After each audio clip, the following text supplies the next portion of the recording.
So it takes longer to go into a recession in regard to months.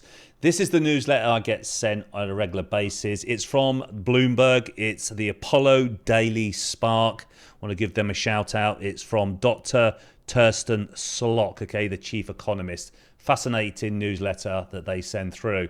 Now, I want to show you here, it's 128 months since the last recession, okay? 73, 120 months. Now, they are bigger numbers than the ones that have come previously, and it's taking longer to go into a recession when it comes to months. I thought that was really interesting, you know, and you can see in the early years, I mean, 22 months, 27 months, 21 months, you know, they're short periods of time before the next recession kicks in. Let's dive into the stock markets and see where we are now and see if we can just work out where these markets are going in the next couple of weeks. The German DAX here is very much underway to the downside. We have been trending down since start of March. It's been an awful month for stocks and we are oversold in the short term, okay? So I'm looking for a kickback rally. Of course, this is no financial advice whatsoever here, guys. Just looking at the charts, okay? We're pretty much oversold here on the DAX, but we are making new lows in price, okay? So, you know, any rally should be seen for a new sell signal because we're making lower lows here. So if we get a kickback rally and we turn green, which I think we probably will do with the color method here. So if we go green and push up, then I'll be looking for the next red, okay? And the reason is because we've been making a lower high.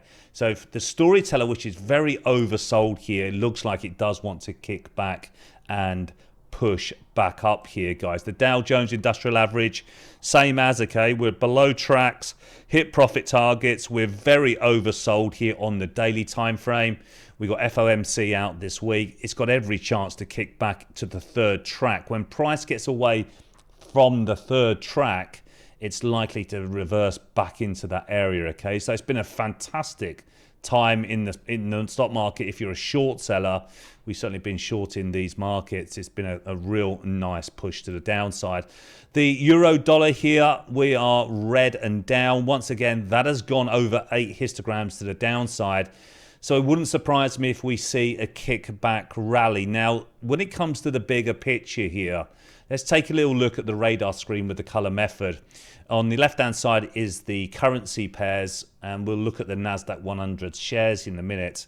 But the euro, that short trade's up 345 pips. You can see it working here in real time. That dollar yen, what a great swing trade. These are swing trades, by the way, guys.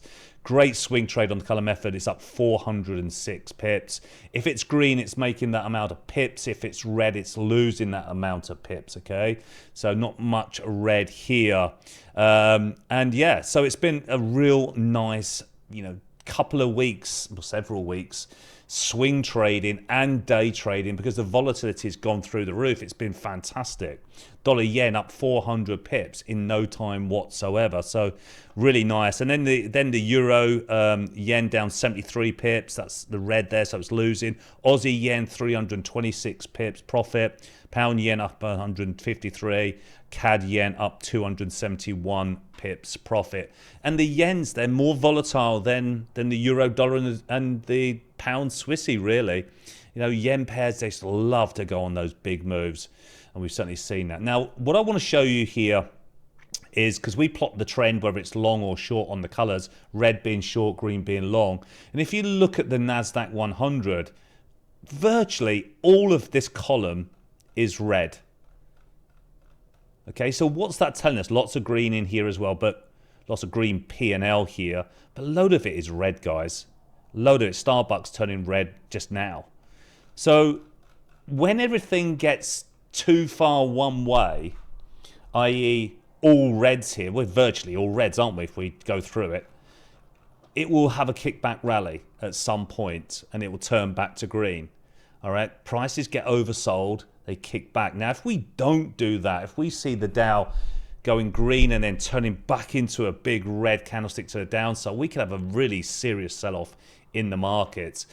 I think personally we're going to get a kickback and go green, and then, you know, go a little bit higher, maybe to the end of this week, and then after FOMC on Wednesday, after this, the end of this week, we might then resume that downtrend. But there's no doubt about it, guys. We are short. We are under pressure to the downside. Longs are struggling to get anything going at the moment, and we're certainly red all the way down on our radar screen on the color method. All right, so just want to do a bit of a different market video for you on YouTube today, guys, just to show you, a little bit about times in between recessions, showing you where we are on the charts, and just showing you here NASDAQ 100 stocks, how far they have all gone in one direction, and potentially a kickback rally is coming anytime soon. But when that does come, we are still in a downtrend. Unless we can go up and make green pro trade system highs, make higher highs and higher lows, we are still on the downside. Hope it helped. Don't forget to subscribe to this channel, and I'll speak to you soon. Take care.